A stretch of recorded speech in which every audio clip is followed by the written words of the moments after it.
buenos días para todos y para todas.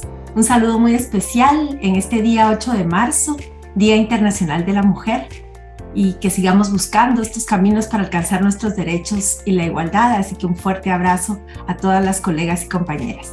Quiero darles la más cordial bienvenida a la 9ª sesión del ciclo de actualización para periodistas CAP sobre democracia en Centroamérica, y me da mucho gusto presentarles el día de hoy a Leonor Arteaga Rubio, quien será la facilitadora de este taller con el tema Centroamérica, la justicia cooptada.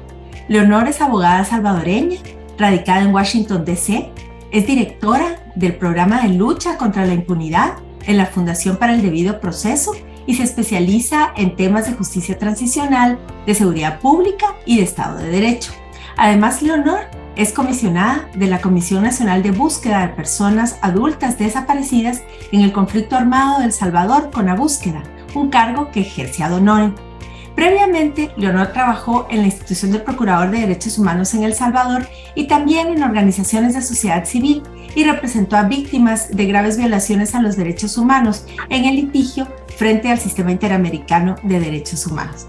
Leonor, muchísimas gracias por estar con nosotras esta mañana, por compartir este espacio de formación de Ciclos CAP, y te dejamos en el uso de la palabra. Buenos días. Muchísimas gracias, Marielos, y a todo el equipo de CAP por esta invitación. Un saludo a todos y todas. Me gusta muchísimo ver nombres y caras conocidos de aliados, amigos, amigas del medio periodístico.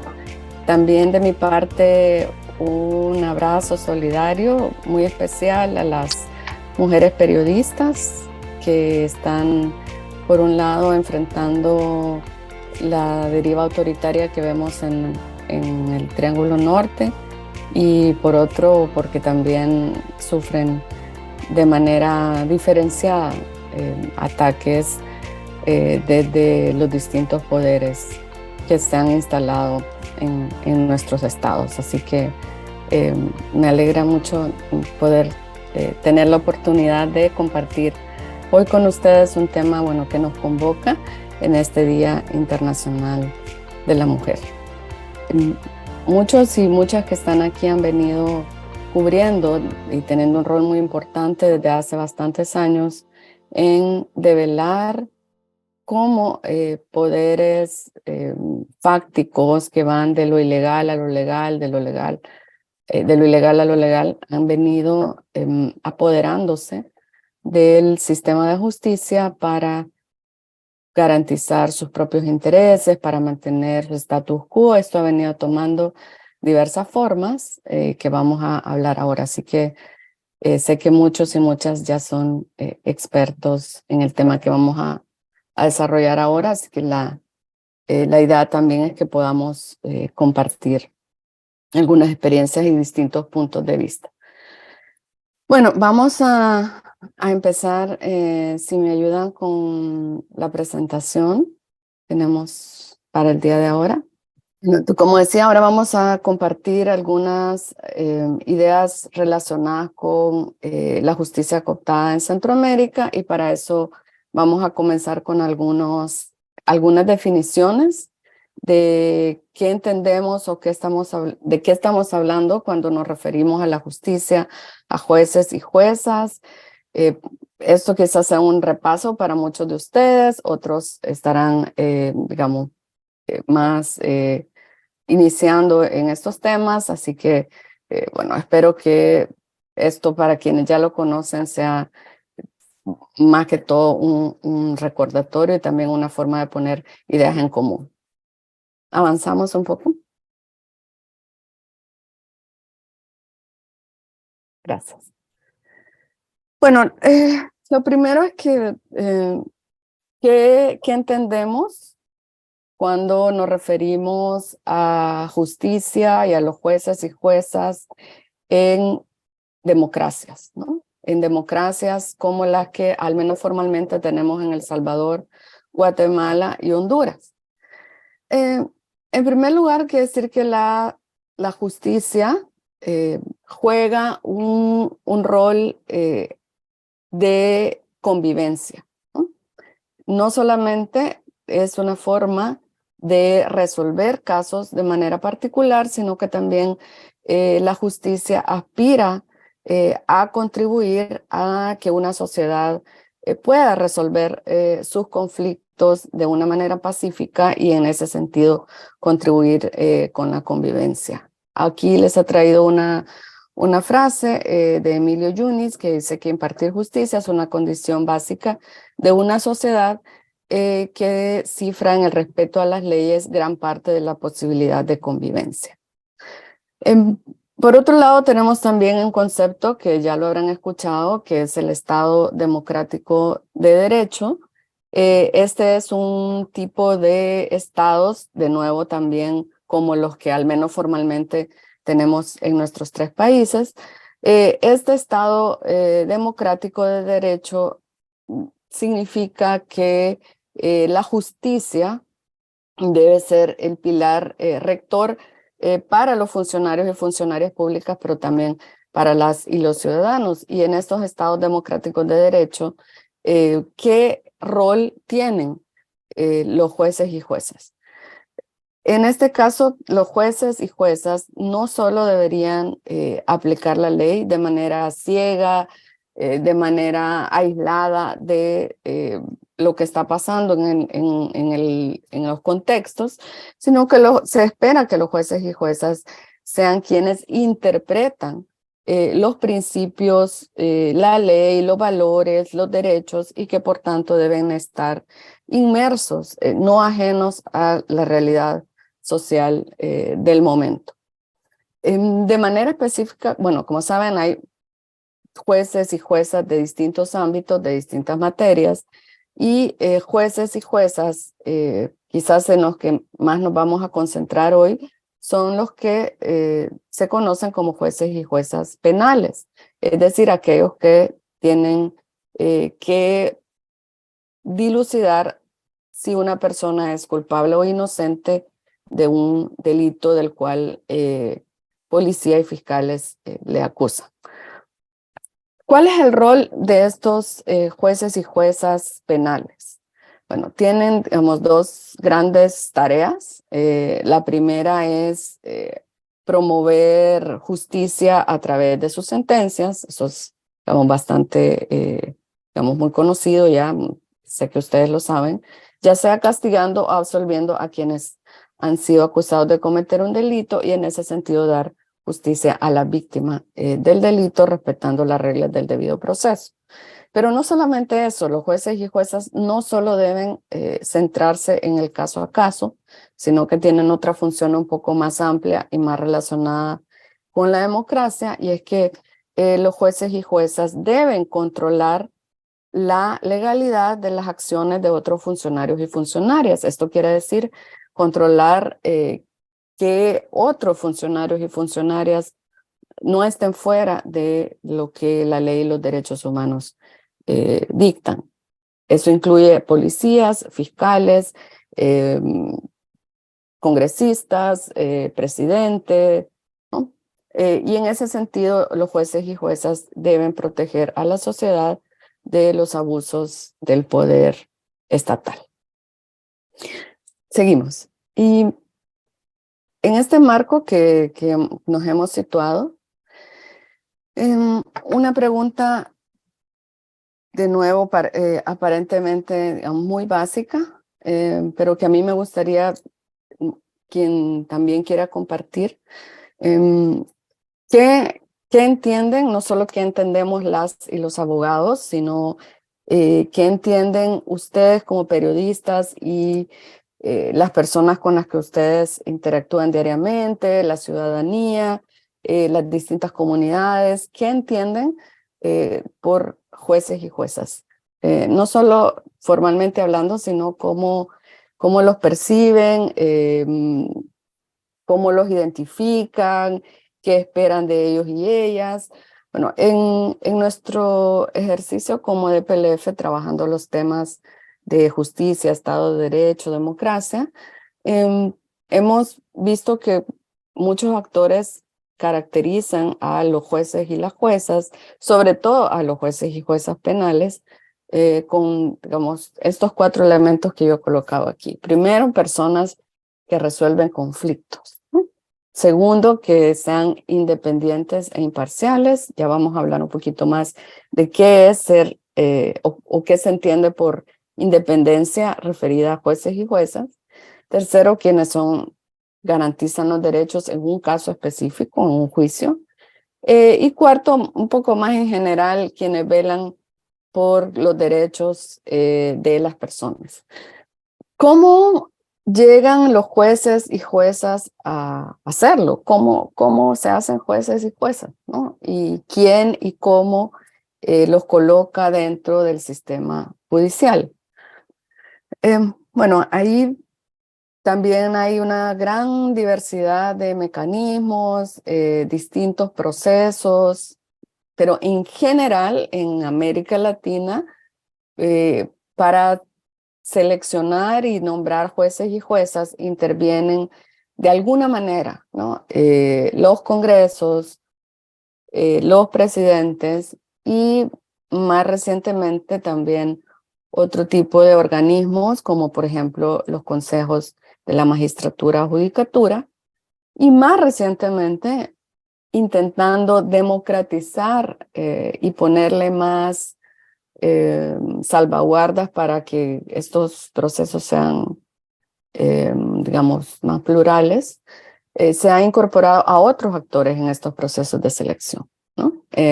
A ciudadanía, universidades, y ya hemos visto que eso no ha resuelto los problemas, sino veamos las comisiones de postulación en Guatemala y otros mecanismos.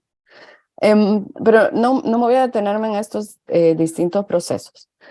Lo que quiero resaltar es que, digamos, en general, no hay, digamos, un mecanismo de selección que sea perfecto, y eso ya, pues la historia lo ha demostrado. Hecho un proceso, hecha la trampa, es decir, siempre los grupos de poder van a buscar poder usar cualquier tipo de mecanismo para manipularlo y finalmente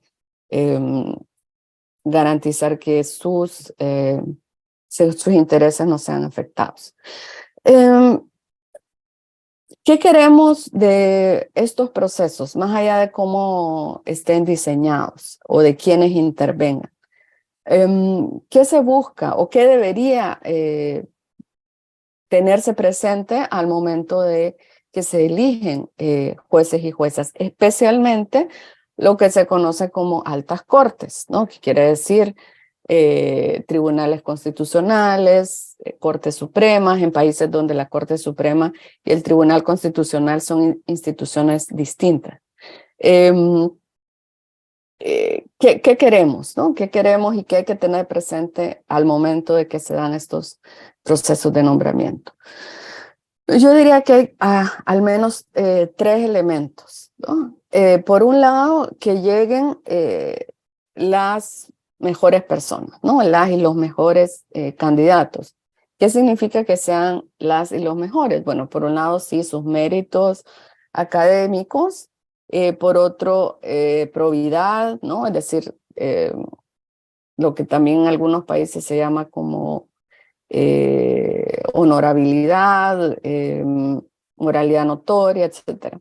Y además que en la práctica se conozca, se sepa, ese juez, esa persona tenga una, digamos, vocación probada, ¿no? En favor de la democracia, los derechos humanos y la justicia.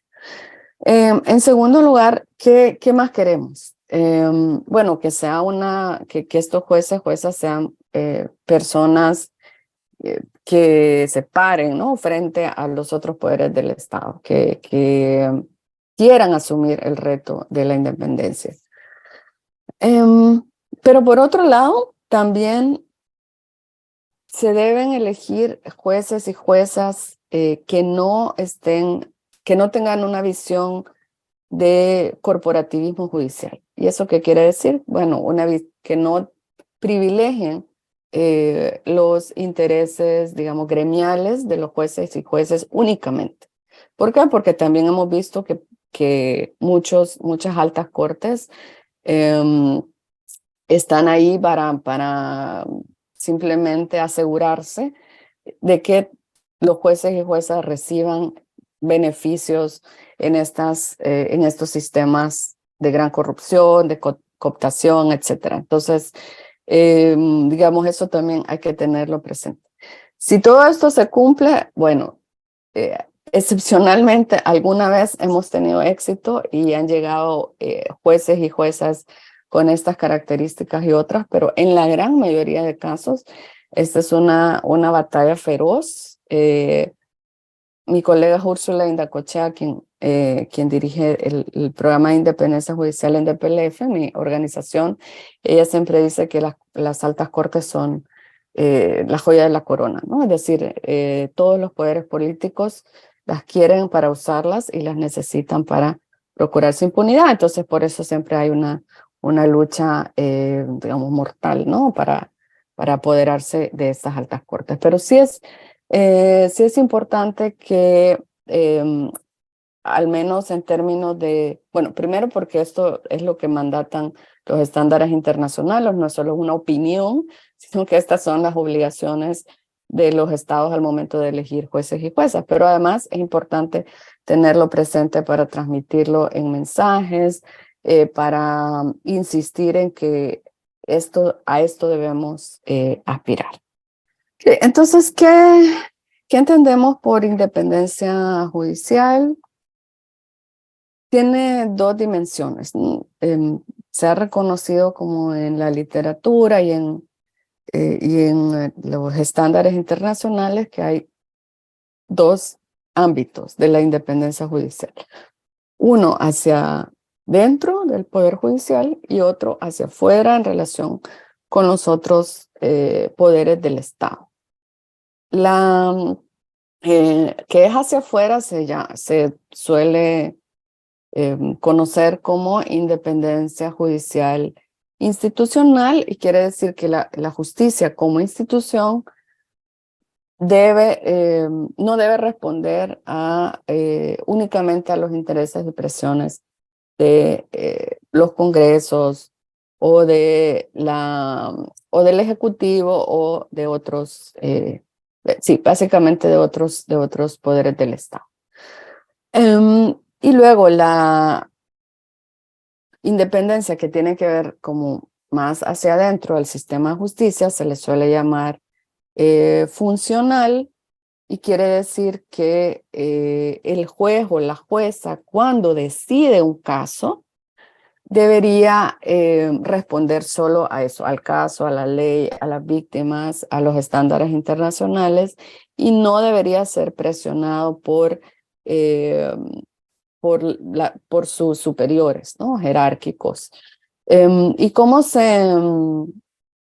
cuáles suelen ser algunas de las formas que toma esta falta de independencia a nivel interno de los sistemas de justicia? Eso también la vemos, sé que ustedes la han visto. Por ejemplo, los jueces y juezas deberían tener ciertas garantías para no ser trasladados arbitrariamente ni despedidos, que es lo que se llama la inamovilidad judicial. Deberían haber algún tipo de salvaguardas para que no sean juzgados o criminalizados cuando hacen su labor.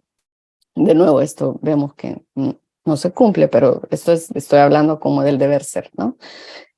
También es importante que los jueces y juezas tengan permanencia en el cargo, que sean nombrados siguiendo las reglas de nuevo de la meritocracia, etcétera. Entonces es importante tener en cuenta esto, ¿no? Que los jueces y juezas como institución, como poder, deben estar libres de presiones de los otros poderes del Estado y el juez y jueza específico en un caso debe ser libre para decidir solo según la ley y el caso y no debe ser presionado como por dentro de las mismas sistemas de justicia o dentro de la misma estructura judicial. Además, en estas ambas dimensiones, en la institucional y en la funcional, los jueces y juezas también, pues lo vemos diariamente, son amenazados o atacados por otros grupos, ¿no? Actores privados, crimen organizado, etcétera. Entonces, digamos, los ataques o las amenazas a la independencia judicial pueden venir de varias fuentes, ¿no? Como lo estaba explicando. ¿Por qué es importante preservar, garantizar la independencia judicial? Y lo veremos ya en un ratito. ¿Por qué tenemos que asumir que la independencia judicial es clave, básica en una democracia? Bueno, lo primero es que la independencia judicial la deberíamos defender como un valor que nos importa a todos y todas. ¿Por qué? Porque los jueces con sus sentencias deben contribuir a una sociedad más justa, a un mejor gobierno, a la convivencia, como decía al principio. Y por tanto es un elemento central de la democracia. Los jueces y juezas también garantizan a través de sus decisiones que la ciudadanía, bueno, tenga plena participación en los distintos aspectos de la vida de un país. ¿Qué otro elemento es importante al momento de tomar, qué otro elemento es importante cuando hablamos de la independencia de los jueces? Bueno, esto quizás es una dimensión que no siempre se discutió, ¿no? Ahora quizás es más evidente, pero no lo era hasta hace algunos años, y es que los jueces y juezas también tienen derecho, o sea, también tienen libertad de expresión y también tienen libertad de asociación. Libertad de expresión, por supuesto, es un principio, es un derecho que está en tensión con esta prohibición de los jueces y juezas de adelantar opinión sobre casos y de resolver de manera anticipada algo que está en su conocimiento. Entonces, sí, el caso que tiene un juez o una jueza en sus manos, sobre eso no puede hablar, no debe, en términos de adelantar opinión. Puede dar información, pero no opinión. Sin embargo, en otros aspectos de la vida del país, los jueces y juezas pueden expresarse libremente y justamente por eso muchas veces han sido atacados. Lo vemos en Guatemala, lo vemos en El Salvador también. Y además tienen libertad de asociarse. De nuevo, el asociacionismo judicial debería ser no solo para defender, digamos, a toda costa los intereses de jueces y juezas, sino debería ser un asociacionismo que busque que los jueces y juezas sean más democráticos. ¿Qué más? Bueno, también vemos como los ataques a la independencia judicial ya no solo son, digamos, de manera evidente, como con, digamos, políticos opinando en contra de jueces o agrediendo a jueces. O sea, todavía se da todo eso, pero no solamente. También vemos que hay otras formas más sofisticadas y revestidas de legalidad para afectar a jueces y juezas, como por ejemplo las reformas a la ley de la carrera judicial que se dio hace un tiempo en El Salvador, donde aparentemente se quería premiar, ¿no?, a jueces y juezas que ya tenían muchos años de servicio o mucha edad, dándoles como un retiro anticipado, pero en la práctica era una forma de cooptación, digamos. Entonces, y así vemos que hay muchas veces cambios en la estructura de los poderes de justicia, como donde los ataques son como más sutiles, donde no es tan fácil develar la razón o los efectos que va a tener ese tipo de cambios, pero que también son una forma de de cooptar y de atacar la independencia de jueces y juezas.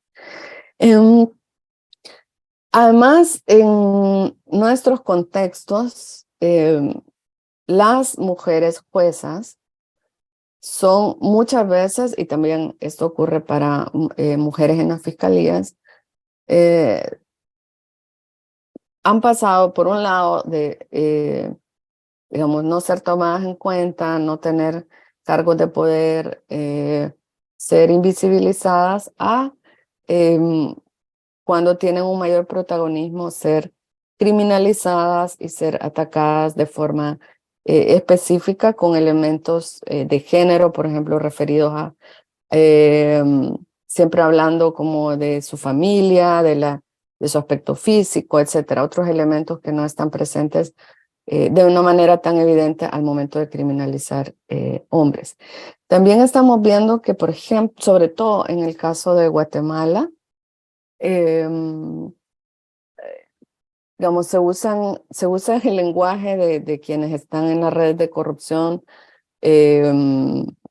por ejemplo, que ya la Corte Suprema de Justicia en Guatemala ha llegado a la paridad, o sea, a tener igual número de mujeres y hombres. Sin embargo, vemos que las mujeres que están ahí es porque forman parte de los esquemas de corrupción. Entonces, digamos, no solo se trata de que deben haber más mujeres en la justicia, sino que ahora el debate en torno a mujeres y justicia se ha sofisticado más y hay que ver distintos elementos. No solo es una cuestión numérica, es también cuál es el perfil de las mujeres y qué tipo de participación tienen en las decisiones de lo que pasa, del destino de la justicia en un determinado país.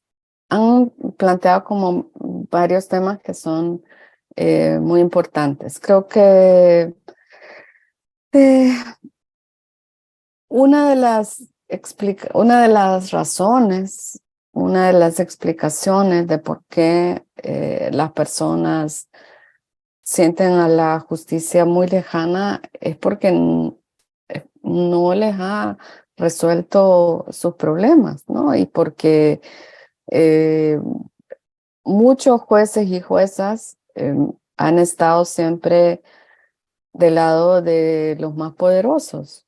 No necesariamente en este contexto, digamos, de cooptación en el que estamos, pero antes, o sea, antes, después de que finalizaron los conflictos armados en El Salvador y Guatemala, la justicia se transformó formalmente, es decir, se crearon nuevas instituciones, se cambiaron normas, pero los jueces y juezas siempre se vieron como personas que no estaban cercanas a lo que las víctimas y el pueblo necesitaba. Y luego, cuando vinieron los ataques a estos jueces y juezas, es muy difícil que la gente entienda por qué habría que defenderlos, ¿no? Y defenderlas. Yo creo que tenemos buenos ejemplos en la región de que cuando ha habido jueces, juezas, fiscalas que sí han hecho su tarea, tanto en casos específicos como en estas otras dimensiones de las que hablaba Ricardo, jueces y juezas que se toman la tarea de explicar de qué se tratan las resoluciones, de educar, de promover por qué las constituciones son importantes, cuáles son los derechos de las personas, cuál es su rol como cortes. Cuando hemos tenido en nuestra historia este tipo de funcionarios y funcionarias como estos magistrados de la Sala de lo Constitucional de El Salvador hace unos años, o como la fiscal Claudia Paz y Paz, ¿no? Como la jueza Yasmín Barrios o Miguel Gálvez, etcétera. Vemos que estos son funcionarios y funcionarias que han hecho bien su trabajo y que por eso después, cuando son atacados por poderes, ahí hay un acuerpamiento, ¿no? de la sociedad, de la población incluso, no solo de las ONGs o de la prensa. Entonces creo que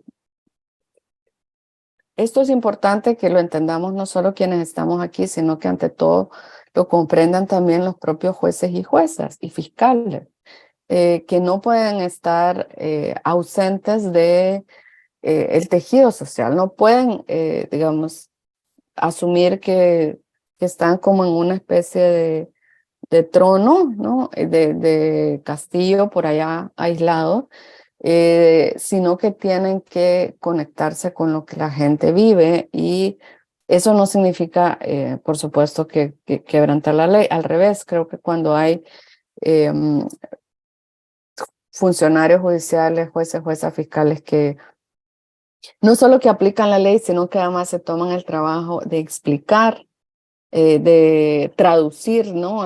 La jerga jurídica a un público más amplio, eso genera simpatía, ¿no? Por la justicia. Entonces, creo que eso es una gran lección aprendida de los últimos 30 años, no solo en Centroamérica, sino en toda la región.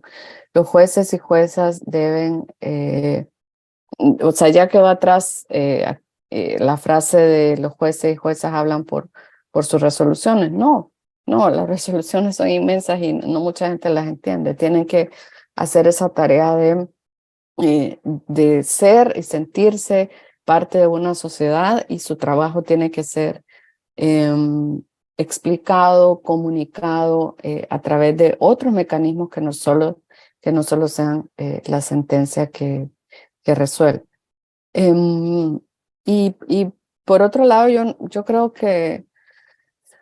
eh, que las leyes duras no resuelven problemas sociales, ¿no? Ni en Suiza, ni en Guatemala, ni en El Salvador, ni en Colombia. Las leyes deben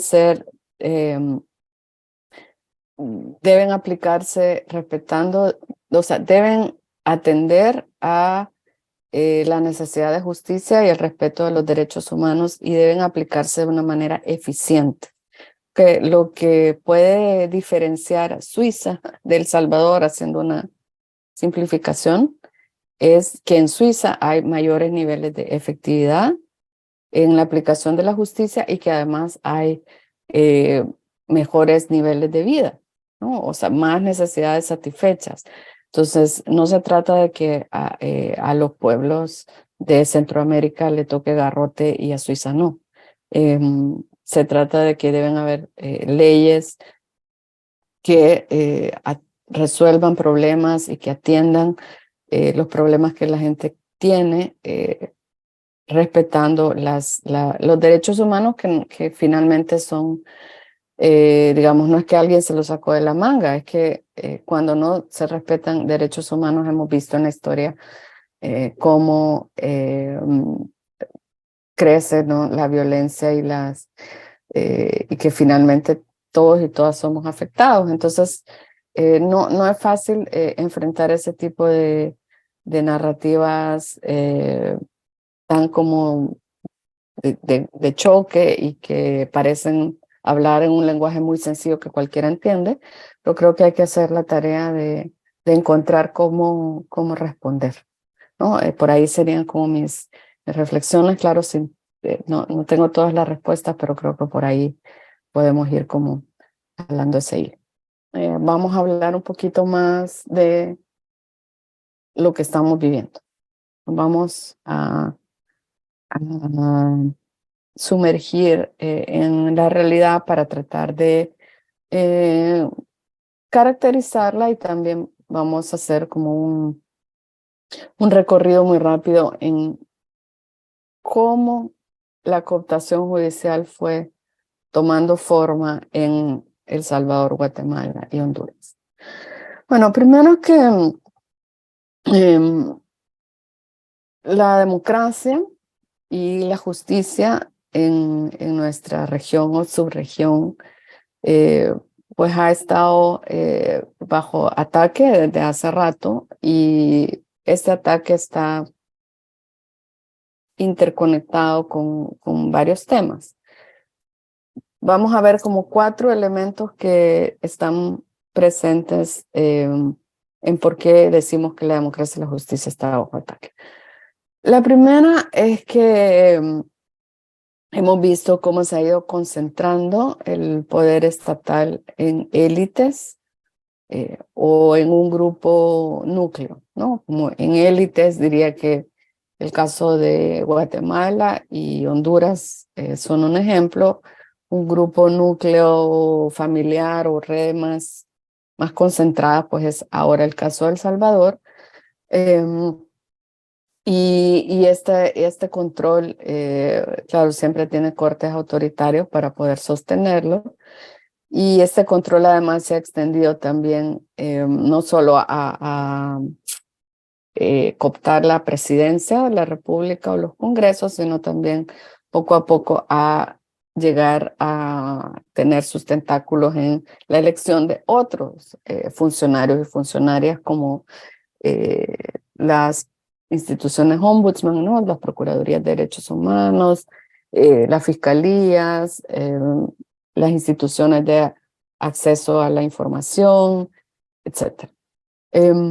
Y también parte de este control ha sido poner candados a el acceso a la información pública. En 2000 vimos cómo en América Latina se crearon leyes e instituciones que regulaban la información pública y todo eso ha retrocedido grandemente.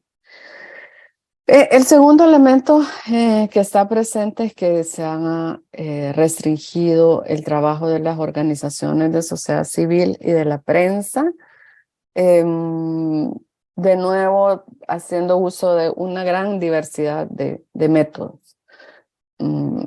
No solamente como se hizo en los años 80, capturando a los miembros de ONGs, bueno, eso lo estamos viendo en Nicaragua y un poco también está pasando en Guatemala, pero no solamente a través de ese mecanismo extremo, sino que se empieza por hacer leyes especiales que regulan o que restringen más bien el espacio de actuación de las organizaciones, usando ahora también reglas de lavado de dinero, las normas internacionales antiterrorismo, todas estas normas que en principio se hicieron para combatir la gran corrupción, ahora se están usando como herramientas contra la sociedad civil y la prensa. Tercero, que los poderes, las élites están entendiendo que el sistema de justicia está ahí para validar, para darle, ¿no?, su bendición a lo que el régimen de turno necesita. Y si los poderes judiciales no responden a ese guión, a ese rol, entonces hay persecución, hay represalias. Y lo último es que además en muchos casos a estos jueces, juezas y defensores de derechos humanos que están tratando de hacer frente, ¿no?, a esta ola autoritaria, se les coloca a nivel de imaginario popular como enemigos del pueblo, ¿no? Se genera esquemas de odio y los poderes fácticos se arrogan digamos, la tarea de ser los únicos que representan al pueblo, o sea, sin intermediarios. Consideran que la prensa social civil son como intermediarios y que no hacen falta porque el poder de turno tiene la representatividad del pueblo y en ese sentido, pues, sociedad civil, prensa y los jueces que están resistiendo son como los enemigos, ¿no? Eso estamos viendo como que hay una avanzada, una cruzada en América Latina, en los tres países que estamos hablando ahora, para instalar este esquema. Claro que pueden haber otros elementos. No sé si quieren contribuir como caracterizando algo que hizo falta en esta descripción, que es muy general, antes de que pasemos a hablar de cada país en particular. Bueno, ahora que lo veo, creo que también está presente, sigue presente la idea de perpetuarse en el poder. Y esto tiene como dos modalidades, digamos. Una es como lo que está haciendo Bukele y lo hicieron otros presidentes en la región, es ir directamente por la reelección presidencial, aún en contra de la Constitución y estándares internacionales. Y la otra modalidad es que una misma élite sigue en el poder, aunque las personas cambien, pero la élite o las élites que forman parte de una misma red siguen, ¿no? Como puede ser el caso de Guatemala. Ahora vamos a ver un poquito cómo se fue instalando la cooptación de la justicia relacionada con corrupción en los tres países. Aquí voy a hacer como un repaso muy rápido desde año 2015 hasta por lo menos finales de 2022, cuáles fueron como esos hitos, esos grandes momentos en los tres países que fueron abriendo o construyendo, ¿no? Todo una, digamos, una bien pensada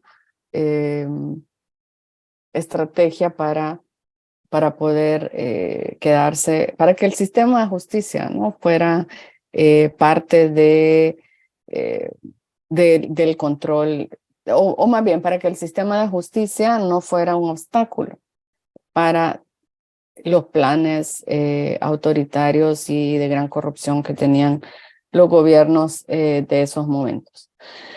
Es interesante ver también en perspectiva comparada entre los tres países cuáles fueron como, por un lado, el rol de la prensa y por otro lado también la ciudadanía, qué hizo cuando fueron pasando estos distintos momentos, ¿no? Ahí quizás los colegas de cada país podrán aportar si es que tienen cosas que se me han quedado por fuera y si quieren también ir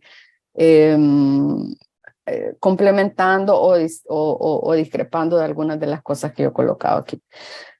Bueno, creo que en 2015 fue un año en la región, en estos tres países, donde el tema de la gran corrupción y el reposicionamiento de las élites tomó un nuevo momento, y eso ocurrió sobre todo porque hubo como escándalos de corrupción, digamos, que se destaparon en gran medida por la prensa, y también porque tomó vuelo la discusión sobre comisiones internacionales contra la impunidad y la corrupción, es decir, esta idea de que los estados habían perdido la capacidad de autodepurarse, de autoinvestigarse, y que era indispensable que se creara una nueva forma de participación de la comunidad internacional en los países, y que esa nueva forma, no solo fuese capacitación o que era como lo tradicional que la comunidad internacional venía haciendo, sino que era indispensable crear algún tipo de mecanismo que pudiera investigar de manera independiente qué es lo que estaba pasando en materia de corrupción, como un poco desde fuera, y que tuviera además capacidad de movilizar esas investigaciones hacia la justicia. Entonces, ¿qué pasó en Guatemala? Bueno, producto del trabajo de la CICIG y del Ministerio Público, que es la Fiscalía, que siglas son MP, sale, ¿no?, el presidente y la vicepresidenta de esa época por escándalos de gran corrupción, y además se devela que presidente y vicepresidente eran parte de otras redes más amplias que involucran a distintos altos funcionarios, y como digo, eso fue gracias al trabajo en conjunto que se hizo de la CICIG y el MP, una fiscalía que estaba en ese momento muy a favor de hacer esta lucha, ¿no? Por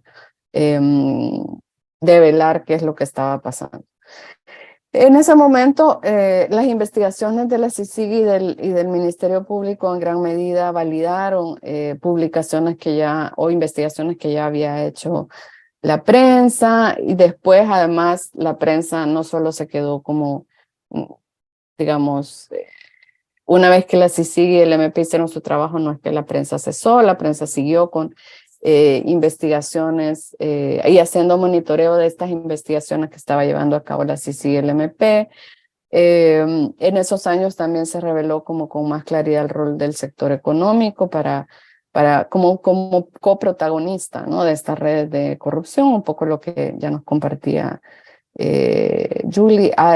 En 2016 en Guatemala se debatió la corrupción de una manera, digamos, mucho más estructural. Se empezó a hablar de que la corrupción era un sistema, que había estructuras enteras que además habían estado instaladas por muchos años y que de alguna manera había un continuum con ciertas estructuras del conflicto armado hasta la fecha. Creo que ese debate en Guatemala se profundizó mucho, en El Salvador no, pero sí en Guatemala, gracias a la prensa, a la sociedad civil y a la CICIG y MP, sí se destapó un poco la olla en ese sentido. Además, todo este escenario despertó un interés ciudadano por los asuntos públicos y una mayor preocupación por la corrupción, y además eso se tradujo en más movilización social alrededor del tema. Se afianzó la idea de que habían corruptos, así con nombre y apellido, como con mucha claridad, y que estos tenían pactos entre sí. Y en ese año, pues, pese a todo eso, la corrupción continuó, pero también el trabajo del periodismo. Ya lo que hemos visto entre 2020 y 2022 ha sido un reacomodo de todas estas élites que fueron afectadas por el trabajo de la CICIG y el MP, y un mayor empoderamiento de esos poderes, es decir, se descabezaron algunas figuras muy visibles de esos pactos de corruptos, pero las élites más o menos siguen hasta ahora. Se ha reducido mucho más los espacios cívicos, los espacios democráticos. El Estado cooptado se ha afianzado, ya hay una muy clara desarticulación de la división de poderes. Además, en Guatemala, sí, con mucha fuerza, se ha criminalizado a defensores de derechos humanos, también defensores de la tierra y territorio, y a prensa. Y esta criminalización, además, en Guatemala ha tomado diversas formas, pero una de ellas ha sido el uso de la justicia penal, y además eso provocó exilio, y esa persecución no ha cesado ni aunque las personas estén en el exilio.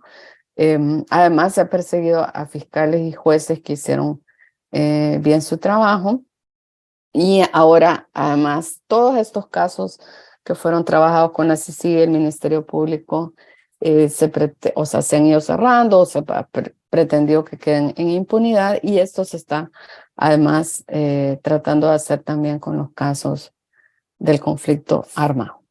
Bueno, seguimos entonces ahora con el recorrido por El Salvador. También vamos a tratar de agilizarlo un poquito, si me ayudan con la presentación. Bueno, en El Salvador, de nuevo nos situamos desde 2015. En estos años también se empezó a discutir en El Salvador la posibilidad de tener una comisión internacional contra la impunidad, pero esas discusiones, digamos, quedaron en nada. Pero sí ocurrió que se nombró a un fiscal general, digamos, medianamente valiente, o sea, alguien que quería hacer algo distinto de lo que habían hecho otros fiscales generales. Y él empujó, digamos, como 3, 4 casos importantes de corrupción, las únicas investigaciones de corrupción como relevantes que se han movido en El Salvador. Eh, una de ellas, y además fue contra expresidentes de El Salvador y también contra el fiscal general que recién había salido, ¿no? Y estos casos, bueno, algunos de ellos eh, terminaron en condena, y digamos que es el único momento de la historia de la fiscalía en El Salvador donde se movieron las cosas relacionadas con gran corrupción, ¿no? Y esto pues generó, creo que algún interés ciudadano, o sea, muy, muy moderado, pero el tema empezó a sonar un poquito más. También ya desde esa época el periodismo había hecho una labor extraordinaria destapando varios casos de corrupción.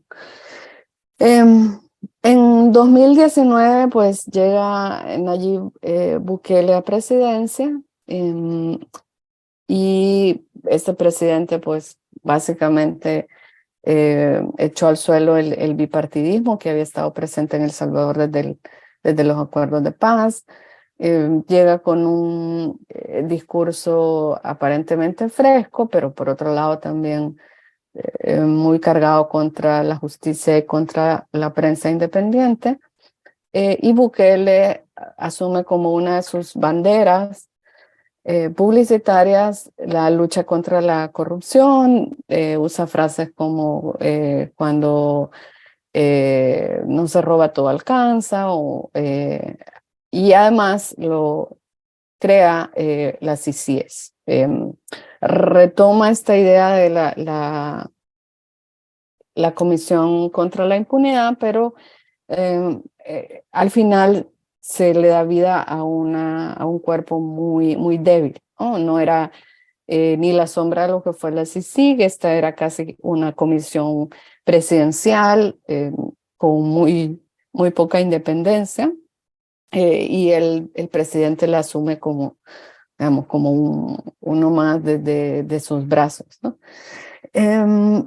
Aún así, la idea de las CICIES y el trabajo que empieza a llevar adelante las CICIES de nuevo abre los debates sobre la corrupción. Se crea una red de organizaciones de sociedad civil alrededor del tema, aunque para la ciudadanía, digamos, las cosas no suenan mucho, ¿no? Y en El Salvador no ha habido como una gran movilización alrededor del tema de corrupción como sí ha habido en Guatemala y en Honduras. Ha sido una discusión, digamos, como solo de ciertos grupos de derechos humanos y la prensa.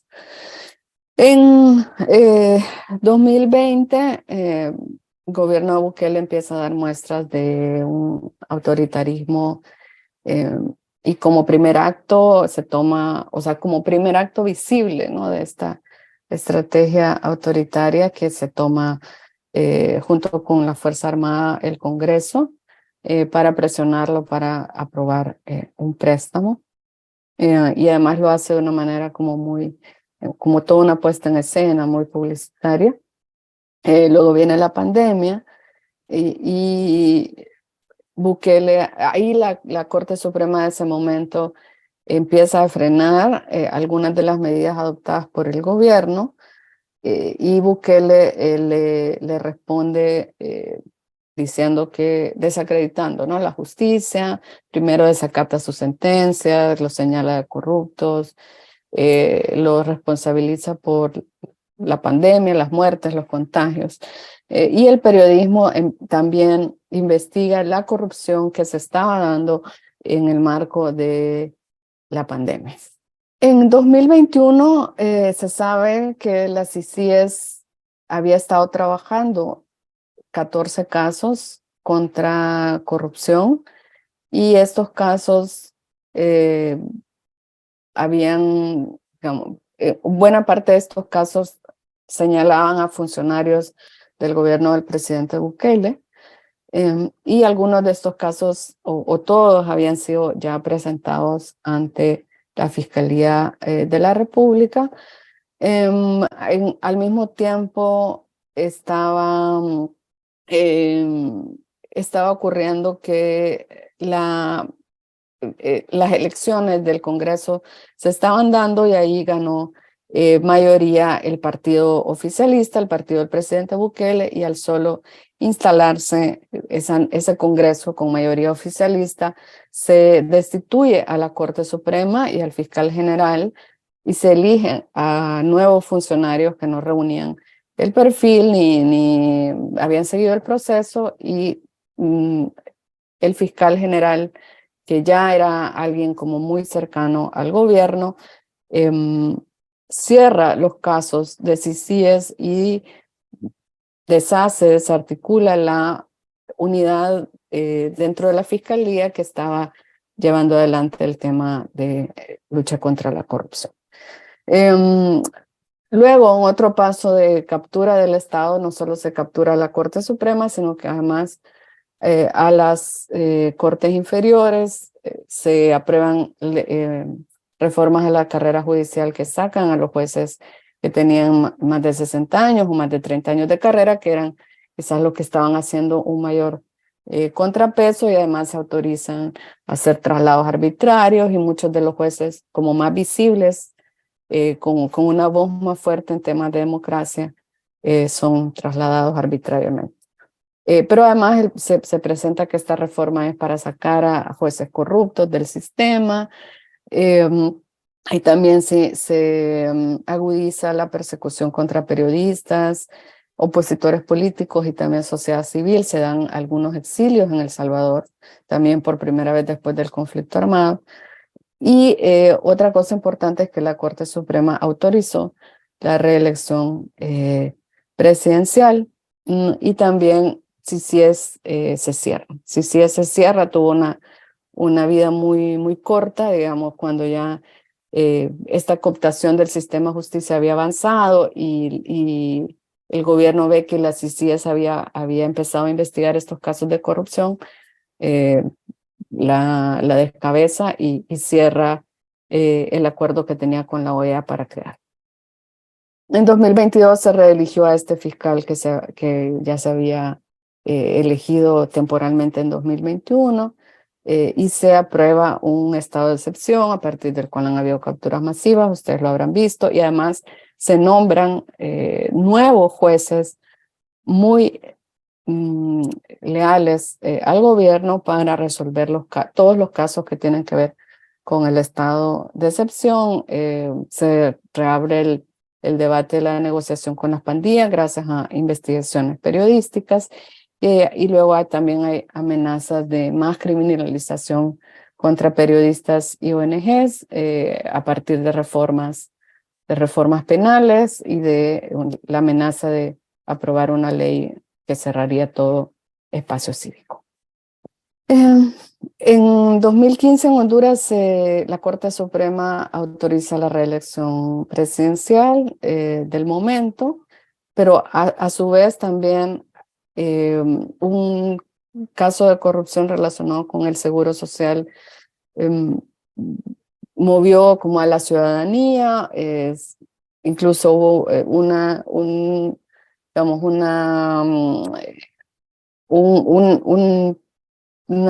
un movimiento, ¿no?, conocido como las antorchas, que salió a las calles y que protestó, hizo mucho ruido, ¿no?, alrededor de la corrupción. Y eso de alguna manera llevó a que el gobierno invitara a la OEA y a la ONU para crear un diálogo nacional que en su momento denominó como para el sistema, para crear un sistema integral de combate a la impunidad y la corrupción, que más tarde dio origen a la MASI. Pero en 2016 y 2020 vimos cómo en Honduras se agravó la criminalización de personas defensoras de derechos humanos, el caso Berta Cáceres, sobre todo relacionados con temas de tierra y territorio. La MASI se instala y también empieza a investigar casos que involucran a congresistas y altos funcionarios, aunque la MASI tampoco era la CICIG, la MASI ya era, digamos, una versión como reducida de la CICIG, porque tenía capacidad de investigar, pero no de actuar de manera conjunta con la Fiscalía. Estas investigaciones de la MASI generaron muchas tensiones con las élites económicas y políticas del país, y el Congreso intentó digamos, controlar los efectos que podría tener el trabajo de la MASI, reformando leyes que disminuían las penas por corrupción, etc. Sí, avanzamos con Honduras. Sí. En 2020 empezó también igual que ocurrió en Guatemala, hostigamiento e intimidación a los fiscales que estaban trabajando en los casos de gran corrupción. Se disolvió finalmente la MASI. En 2021, 2022 el nuevo gobierno toma posesión, se extradita a Estados Unidos a Juan Orlando, precisamente por casos de corrupción y narcotráfico. Y hemos visto en los meses recientes donde la Corte Suprema, bueno, donde se cambió las normas que regula la elección de la Corte Suprema y finalmente se eligió una nueva Corte Suprema. Digamos, podría haber sido peor, pero es una Corte Suprema también basada en el cuoteo de los partidos políticos, el que está en el poder y también el de Juan Orlando. Y además en Honduras se está rediscutiendo la posibilidad de crear una nueva comisión internacional contra la impunidad. Hay muchas dudas, mucho escepticismo, hay, digamos, mucha... o sea, no se cree que realmente el gobierno de Xiomara Castro vaya a crear o a permitir que haya una comisión que tenga como muchos dientes, ¿no? Pero por ahora se ha firmado, no un acuerdo, un como preacuerdo entre Naciones Unidas y Honduras para el establecimiento de la que se llamaría CICIG. Veremos a dónde lleva ese proceso, porque creo que cada nueva iniciativa de crear una comisión contra la impunidad ha venido como achicándose, ¿no? Creo que las élites ya no van a permitir una nueva CICIG en la región, pero veremos qué resulta de Honduras. Entonces, en todo ese escenario que he descrito muy rápidamente, vemos que el controlar a las Cortes Supremas, a las fiscalías que investigan gran corrupción y controlar a jueces y jueces de cortes, sobre todo penales, es como parte de un entramado para asegurar que el sistema de justicia esté del lado de las élites y que no vaya a dar como ninguna sorpresa, que no se tome en serio su papel de controlar los abusos del Estado. Bueno, esto es una cita del informe final de la CICIG, donde dice que, bueno, concluye que la evidencia de enriquecimiento ilícito de participación directa, hablando de jueces, ¿no? Está hablando de los jueces y juezas en redes ocultas de procuración de impunidad, constituye un riesgo para la democracia, ya que el sistema de justicia debería ser el garante con el que la sociedad avance. Bueno, y un poquito vamos a dar espacio a las últimas, muy rápidamente voy a ir sobre esto para que terminemos con algunas de sus reacciones a las cosas que yo he expuesto ahora. Sin tener como las respuestas para todo, pero creo que algunos aprendizajes y a su vez desafíos de todo este escenario que quiero compartir con ustedes es que es muy importante que ustedes como prensa y también la sociedad civil podamos tener esta mirada más regional. Sé que muchos de ustedes ya lo hacen y estos espacios donde se intercambia entre los tres países son muy ricos por eso. Creo que vemos que aunque hay acciones de un país, en realidad son, eh, son avanzadas que cruzan, ¿no? a los tres países y quizás al resto de Centroamérica. Y por eso es importante no tener una visión aislada, sino una perspectiva de que esto es más grande de lo que parece. El segundo es que creo que no podemos abandonar la idea de que debe haber justicia, que debe haber democracia. Siempre tenemos que pensar, bueno, en el ahora, pero también en el futuro. Creo que muchas de las cosas, por muy imperfectos que sean nuestras democracias y nuestros sistemas de justicia, algunos de los, digamos, de lo avanzado hasta ahora ha sido producto de luchas de hace mucho tiempo. Entonces hay que verlo también desde esa óptica. Tercero es que hay personas perseguidas en el exilio y personas en prisión. Esto no significa que la persecución cesa, pero sí es importante, digamos, mantener estos vínculos entre quienes están exiliados y quienes están en el país para hacer que las personas exiliadas, por un lado, estén protegidas, pero también que sigan siendo una voz, ¿no? Que sigan siendo una esperanza para en otro escenario continuar lo que se está haciendo en los propios países. Entonces, eso lo vemos muy presente en el caso de Guatemala y creo que lamentablemente veremos más exilio en El Salvador en los próximos meses.